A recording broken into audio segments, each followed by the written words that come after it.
say Brexit is heating up, well, that would be an understatement, wouldn't it? The calls for a second vote on whether the UK should leave the EU are growing. I don't mean to laugh, Natalie, but Brexit heating up has just been kind of simmering there for some time. It is still hot for sure, and you get a sense of what's happening there on the streets of London. 1 million people taking to the streets on Saturday demanding a revote.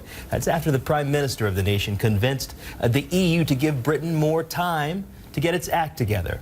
Our Hadass Gold filed this report from London.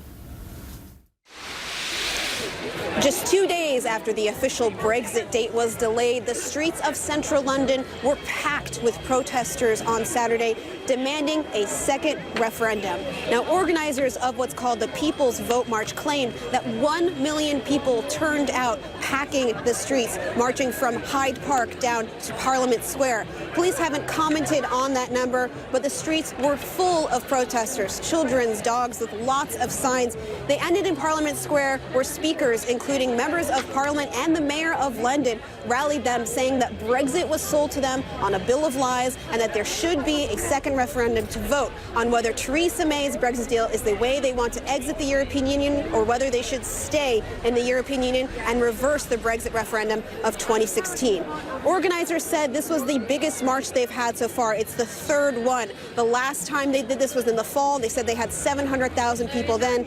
This time they said they had 1 million people turn out, and they said this is the most passionate crowd they've had thus far. I think there's been a real growth in belief that there can be a people's vote, there can be a referendum at the end of the process. I think when we started our campaign in April of last year, people gave us very, very low chances. But the way things have developed, the way that people have seen this Brexit, let's call it Brexit chaos unfolding, the UK getting a terrible deal essentially, and people realizing that actually regardless of what Brexit is offered at the end of the day, it will be worse than EU membership. None of the Brexit promises are standing up in any way at all, the promises made in 2016 in the referendum then. And I think people are realizing, you know, more and more that actually they should have the say, and if Parliament can't decide, send it back to the people. But Theresa May has said over and over again that while she is in power, there will not be a second referendum.